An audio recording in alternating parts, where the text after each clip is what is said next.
طبعا زي ما حضراتكم شايفين كده، طبعا هم النهارده بيقدموا في العربيه كبده، وبيقدموا سجق اسكندراني، وبيقدموا كمان بطاطس، وايه وكمان في عندهم جانب من الجوانب للحلو اللي هم بيقدموا بيه، يعملوا هم اكل حاجات حلوه عن طريق الوافل والحاجات اللي موجوده قدام حضراتكم دي. طبعا دلوقتي حالا هنتعرف على سارة وهاجر، وهيقولوا لنا عن ازاي بدأوا شغلهم وازاي بدأوا مشروعهم ده. السلام عليكم، ازيك عامله ايه؟ الحمد لله تمام. سارة ولا هاجر؟ سارة. ازيك يا سارة؟ تمام الحمد لله. قولي لي بقى ازاي بدأتوا؟ احنا بدأنا في البيت، كنا بنعمل اكل في البيت اونلاين. لو حد كان طلب حاجة، كان كل حاجة بقى، محتاج اي حاجة، وكان الناس بتطلب اوردرات وكده، كنا بنقدمها لهم. دلوقتي بدأنا يعني فكرنا فكرة ان احنا الناس قعدوا يقولوا لنا انزلوا انتوا اكلكم كويس وكده، انزلوا الشارع. انتوا بقالكم قد ايه في موضوع الاونلاين؟ يعني قرب سنتين كده مثلا. سنتين. كان شغال معاكم كويس؟ الحمد لله. بس فهو الناس اقترحت علينا انزلوا اعملوا حاجة في الشارع، ان انتوا حاجتكم كويسة ولازم توسعوا اكتر عليكم، بس فعملنا كده. طيب قولي لي بقى، انت بتقدمي ايه؟ احنا بنعمل كبده. انا شايف الاول طبعا الحاجات بقى اللي هي يعني مش كل عربيه كبده بتعمل الكلام ده طبعا. احنا حاجتنا بنحط فيها دبس رمان، ليمون، اصلا بنحط حاجات. ده توم على فلفل، وده فلفل اخضر، وده بصل. طبعا كل الحاجات دي مغسوله، وكل يوم الحاجات دي بتتشال كلها في الغسل، كل حاجه. شكل الحاجه اصلا يعني حاجه بيتي. حاجات بيتي، مش الحاجات اللي هي السوق. وحتى الكبده مش هتلاقي التقطيعه دي في عند حد بيبيع كبده او الكلام دوت. لا، الحاجات دي حاجات بيتي، حاجات احنا بنعملها لعيالنا في البيت.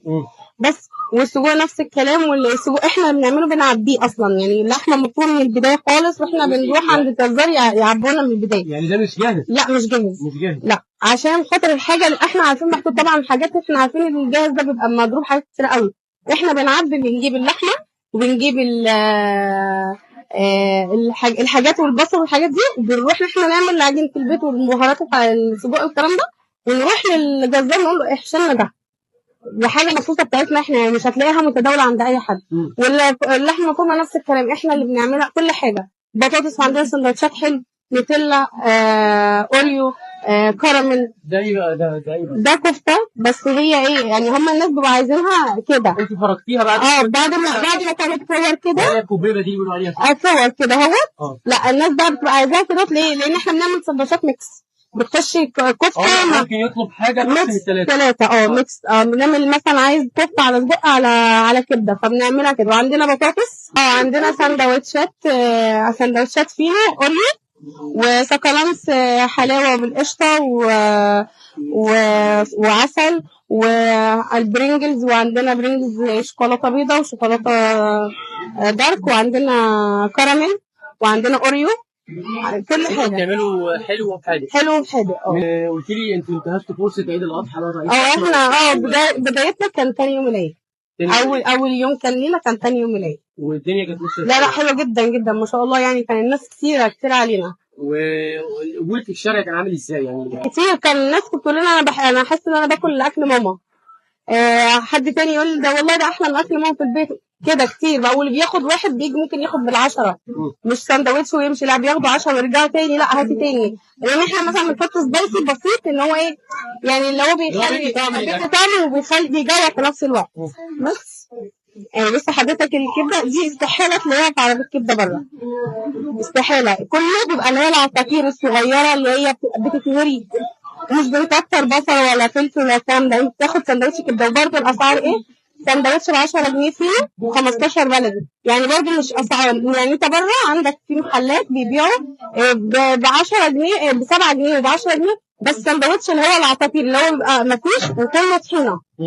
مين فيكم اللي بدأ الفكره، انت ولا هي؟ انا اللي قايله لها عليها، لان احنا كنا شغالين اصلا بتوع ميك اب وكده. وجينا بعد كده احنا قلت لها طب بقول لك ايه، طالما الناس اصلا عاوزه الاكل والشرب وكده، ودايما بيبصوا على الاكل والشرب بتاع عيالهم الافضل يعني. قلت لها طب ايه رايك مثلا لما نيجي نعمل حاجه مشروع اكل وكده.